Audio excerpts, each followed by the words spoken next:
Մեծարգո վարչապետ, համաժողովի սիրելի մասնակիցներ, նախ շնորհակալություն եմ հայտնում ձեզ, որ ձևավորեցիք այս առաջնորդությունը, որը Նիկոլ Փաշինյանի գլխավորությամբ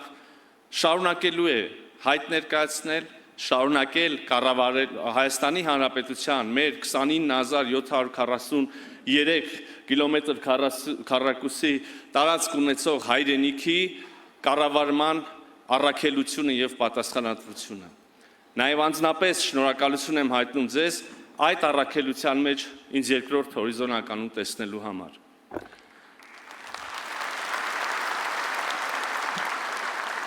Սիրելի ընկերներ, օրեր առաջ մի քանի ոչ ԿՊԱ-ական ընկերների հետ քննարկում էինք մեր երկրում գոյություն ունեցող գործընթացները, մեր շուրջ գոյություն ընթացող գործընթացները եւ մենք զուգահեռներ էինք տանում 2026-ի ապրիլի եւ 2018 թվականի ապրիլի միջև։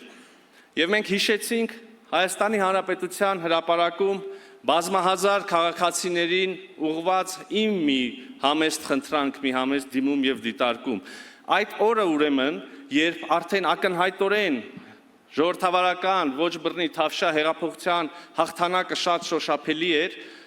ես ժողովրդին ասում էի, որ սա դեռ գործընթացի ավարտը չէ, սա դեռ պայքարի ավարտը չէ, որովհետև կան ուժեր, որոնք փորձելու են ժողովրդից խլել նրա ձեռքբերումները, փորձելու են ժողովրդից խլել այդ հաղթանակը։ Եվ ես վստահեցնում եմ, որ մենք նրանք, ովքեր առաջնորդություն ստանձնեցին այդ շարժման համար, հեղափոխության համար, մենք ինչպես կանգնած ենք եղել այդ պայքարի առաջնագծում, այնպես էլ շարունակելու ենք կանգնած լինել։ Բայց ես ունեի մի խնդրանք, մի հորդոր, մի պահանջ Հայաստանի Հանրապետության քաղաքացիներից։ Ես խնդրում եի, որ հետագա պայքարում, հետագա գործընթացում մեզ մենակ չթողեն։ Ես խնդրում եի, ես պահանջում եի, որ հետագա գործընթացներում Հայաստանի Հանրապետության ժողովուրդը շարունակի լինել մեր կողքին կանգնած։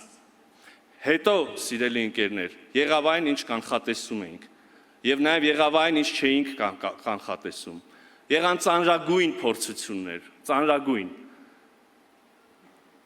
Եվ պետք է խոստովանել, բոլոր այդ փորձությունների ընթացքում Հայաստանի Հանրապետության քաղաքացիները, Հայաստանի Հանրապետության ժողովուրդը մեզ մենակ չթողեց։ Հայաստանի Հանրապետության ժողովուրդը տեր կանգնեց իր ժողովրդավարությանը, իր ինքնիշխանությանը եւ հետո արդեն նաեւ իր խաղաղությանը։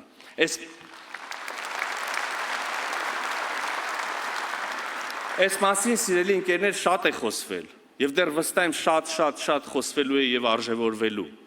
Բայց այս պատմությունը մեդալի մյուս կողմն էլ ունի։ Վստահ չեմ, որ այս մասին հրապարակավ ասվել է, ես նույնիսկ չեմ հիշում, թե ինքներս իրար հետ ենք խոսել փակ դռների հետևում։ Այս պատմությունը երկրորդ երեսն էլ ունի եւ ես կարծում եմ, որ այսօր այդ օրն է, որը մենք այս մասին էլ պետք է խոսենք, սա էլ բարձրաձայն ենք։ Այդ ծանրագույն փորձությունների ընթացքում, սիրելի ընկերներ, մենք էլ Հայաստանի Հանրապետության քաղաքացիներին մենակ չենք թողել։ Մենք մնացել ենք կանգնած։ Մենք երերացել ենք այո հարվածներից։ Վիրավորվել ենք, այո, բայց մենք չենք փախել, մենք չենք լքել մեր բաժին առաջնագիծը։ Եվ մենք էլ մեր ժողովրդին իրենց հանձնարարությամբ առաջնորդել ենք դեպի ինքնիշխանություն, խաղաղություն եւ ժողովրդավարություն։ Այս գործընթացում ուրեմն մարմնականացավ, նյութականացավ, կոփվեց այն, ինչ որ մենք տարիներ առաջ 13 թվին, 14 թվին, 15 թվին ինտուիտիվ, թե գիտակցաբար, թե երկուսը համատեղ անվանել էինք քաղաքացիական պայմանագիր։ Սա էր այն պայմանագիրը, որը գործեց, կնքվեց, գործեց, մարմնականացավ մեր եւ քաղաքացիների միջև, մեր բոլորի միջև, յուրաքանչյուր երկու առանձին վերցրած քաղաքացու միջև։ Եվ մենք այսօր կարող ենք ասել արդեն, այդ փորձությունների ընթացքում այդ չգրված պայմանագրի բոլոր կողմերը պատվով կատարեցին իրենց պայմանագրային պարտավորությունները։ Եվ ես իմ խոնարհումն եմ հայտնում ձեզնից յուրաքանչյուրին, սիրելի ընկերներ, եւ Հայաստանի Հանրապետության ժողովրդին։ Խոնարհումս։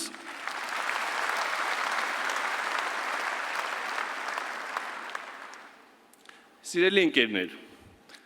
այդ պատմությունը բայց չի ավարտվել։ Այսօր էլ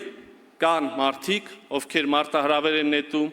մեր բոլոր ձեռքբերումներին։ Եվ ես վստահ եմ, ախր մենք գնում ենք, տեսնում ենք մարդկանց, մենք նայում ենք իրար աչքերի մեջ եւ դեռ շարունակելու ենք նայել։ Ես տեսնում եմ, որ Հայաստանի Հանրապետության քաղաքացիները չեն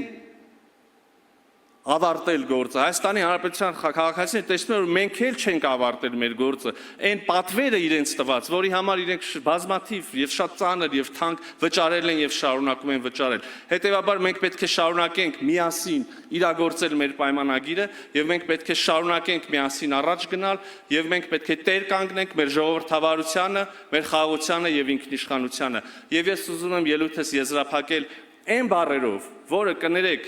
ինքս հնչեցրել եմ, շատերը, բայց ինքս հնչեցրել եմ մեր պատմության թերևս ծանր օրերից մեկին, ՄԱԿ-ի անվտանգության խորհրդի նիստի ժամանակ,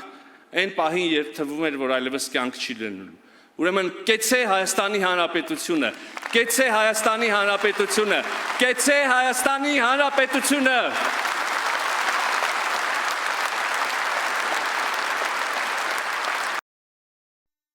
Հավանիր տեսանյութը և բաժանորդագրվիր նորությունները բաց չթողնելու համար։